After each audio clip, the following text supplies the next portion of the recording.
डोंगरीची वाडी येथे कोरड्या शेतात अचानक पाण्याचा प्रहार, ग्रामस्थांमध्ये आश्चर्य। नमस्कार, वृत्तरत्न महाराष्ट्र न्यूज मध्ये आपलं स्वागत आहे। शहापूर प्रतिनिधी शंकर गायकवाड यांच्याकडून सविस्तर वृत्त।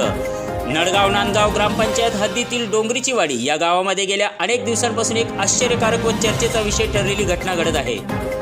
येथील एका शेतकऱ्याच्या कोरड्या शेतामध्ये अचानक मोठ्या प्रमाणात पाणी वाहू लागले असून हे पाणी अद्यापही कमी झालेले नाही। या अनोख्या घटनेची माहिती मिळताच केवळ तालुक्यातील नव्हे तर जिल्ह्यातील अनेक प्रतिष्ठित पदाधिकारी, सामाजिक कार्यकर्ते व नागरिकांनी या ठिकाणी भेट देऊन पाहणी केली आहे। आज या घटनेचा प्रत्यक्ष अनुभव घेण्यासाठी वृत्तरत्न महाराष्ट्र न्यूजचे प्रतिनिधी शंकर गायकवाड यांनी घटनास्थळी भेट दिली।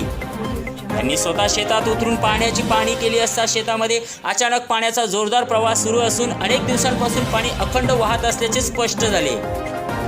यानंतर या प्रकरणी ग्रामपंचायतीचे सरपंच श्री जयवंत वाघ यांच्याकडून अधिक माहिती घेण्यात आली। तसेच पोलीस पाटील श्री किरण खंडागळे यांनी सुरुवातीपासून आतापर्यंत घडलेल्या संपूर्ण घटनेची सविस्तर माहिती दिली। यावेळी शहापूर पंचायत समितीचे माजी उपसभापती श्री सुभाष हरट, सावरोली ग्रामपंचायतीचे ग्रामस्थ श्री दशरथ दवणे तसेच गावातील महिला व ग्रामस्थ मोठ्या संख्येने उपस्थित होते। ही घटना नैसर्गिक पाण्याचा स्रोत, भूगर्भातील बदल की अन्य काही तांत्रिक कारणामुळे घडली आहे याबाबत अद्याप स्पष्टता नसून प्रशासनाने तातडीने याची सखोल चौकशी करावी अशी मागणी ग्रामस्थांकडून होत आहे। मुख्य संपादक सागर रोकडे, संपादक संदेश भालेराव। पाहत रहा वृत्तरत्न महाराष्ट्र न्यूज।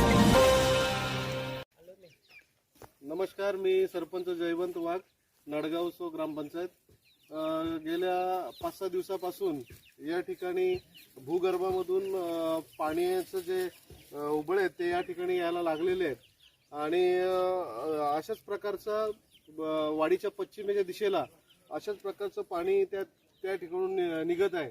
त्याच्यामुळे येथील जे आदिवासी समाज आहे, इथली जी वस्ती आहे, वस्तीमधले लोक आज घाबरलेली आहेत आणि आज या ठिकाणी भूजल तज्ञ या ठिकाणी येत आहेत आणि त्याचं नेमकं पाणी कशामुळे येत आहे हे या ठिकाणी आज मी पोलीस पाटील किरण खंडागळे आज या ठिकाणी सरपंचांनी सांगितलेल्या माहितीप्रमाणे या ठिकाणी जमिनीमध्ये पाझर अचानकपणे सुरू झाले आणि ते पाझर आम्ही पाहण्यासाठी आलो तर ती बघितलं तर फारच या ठिकाणी पाण्याचे पाझर पाठ सुरू होत होते आणि आल्यानंतर आम्ही मोटरसुद्धा लावून या ठिकाणी बघितली का नेमकं पाणी कमी होतं आहे की वाढतं आहे।